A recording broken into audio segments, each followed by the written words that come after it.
देखছেন AGT live 24/7।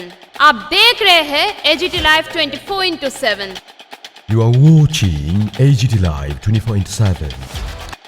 বিস্তারিত আগেই বলেছি, উল্লেখ করব না, সমস্ত ইতিহাস তুলে ধরতে চাই না।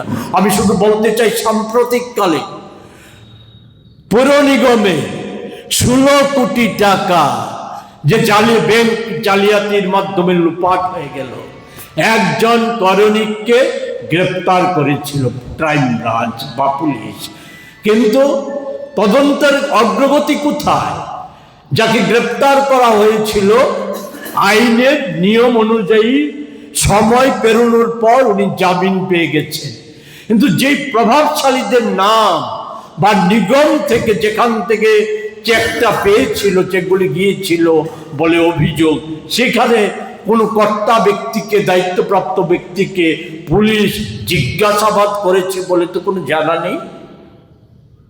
তেমনি সড়ক যোজনা, কেন্দ্রীয় সরকারের প্রকল্প সড়ক যোজনা, জাতীয় সড়ক যোজনা বা বিশ্ব ব্যাংকের অর্থ, পিডব্লিউডির অর্থে, অন্য বিষয়গুলি না, জাতীয় সড়কগুলি নির্মাণের প্রশ্নে যে কোটি কোটি টাকা দুর্নীতি, এ তো আর বলে বুঝাতে হবে না।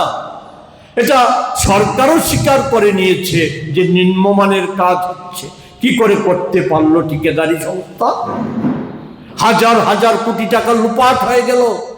ওই নির্মীয়মান রাস্তা 3 মাস 6 মাস যেতে না যেতে ভেঙে চৌচির হয়ে যায়, নালা নর্দমায় পরিণত হয়ে গেল। এসব নিয়ে সম্প্রতি দেখলাম 6টা রাস্তার, মাত্র 6টা রাস্তার তদন্তের ঘোষণা দিয়েছে। এও যে কতটা ফলপ্রসূ হবে এ নিয়ে রাজ্যবাসীর যেমন সন্দেহ আছে, আমাদেরও সন্দেহ আছে।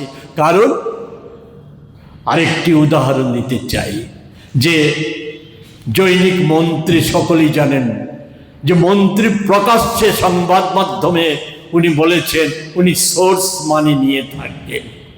তারপরেও বিজেপি দল বা সরকার এই মন্ত্রীর বিরুদ্ধে কোনো ব্যবস্থা গ্রহণ তো দূরস্থ, না দলীয়ভাবে না সরকারিভাবে।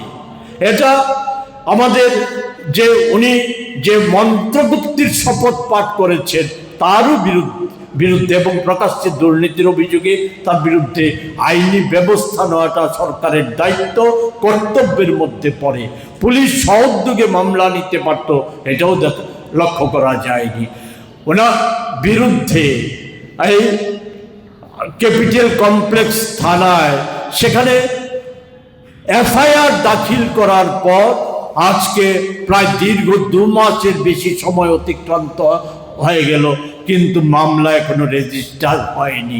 উপরন্তু আমরা আশ্চর্য হয়ে লক্ষ্য করলাম, জিরো টলারেন্সের কথা বলা মুখ্যমন্ত্রী, যিনি স্বরাষ্ট্রমন্ত্রী এবং আইন দপ্তরের দায়িত্বে, সেখানে ওই মন্ত্রীকে সেখানে তাকে বাঁচানোর জন্য সেখানে সরকারি উকিল অ্যাডভোকেট দিয়ে ওনার সপক্ষে মামলা লড়ার জন্য কোর্টে নিয়োজিত করা হয়েছে। এটা কোন ধরনের স্বচ্ছতার সরকার, কোন ধরনের স্বচ্ছতা? তাই এটা আজকে যেটা বলতে চাই, এটা হচ্ছে এই উৎপল চৌধুরীর ঘটনা, এটা হচ্ছে অনেকটা সকলেই জানেন ইতিহাস বিখ্যাত টাইটানিক জাহাজ ভেঙে পড়ার মতো। সমুদ্রের তলদেশে যে বিরাট পাহাড়টা লুকিয়েছিল, সেই সময়কার দক্ষ নাবিক ওনার রাডারে তা দেখতে পাননি, ফলে কি ভয়ানক দুর্ঘটনা ঘটে গেছিল এটা জানেন।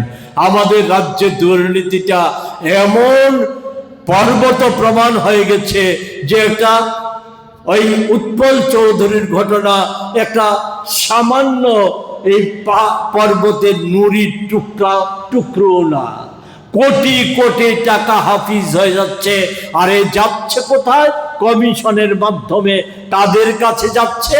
এই 18 সালের পর রাজ্যে ওই অংশের শাসক দলের এই একটা অংশের কর্মী, নেতা, মন্ত্রী, বিধায়ক, যাদের সম্পত্তি ফুলে ফেপে এতটাই স্মিত হয়ে গেছে যে রাজ্যবাসী খোলা চোখে তা দেখতে পাচ্ছি, তারপরেও সরকারের টনক নড়ে না।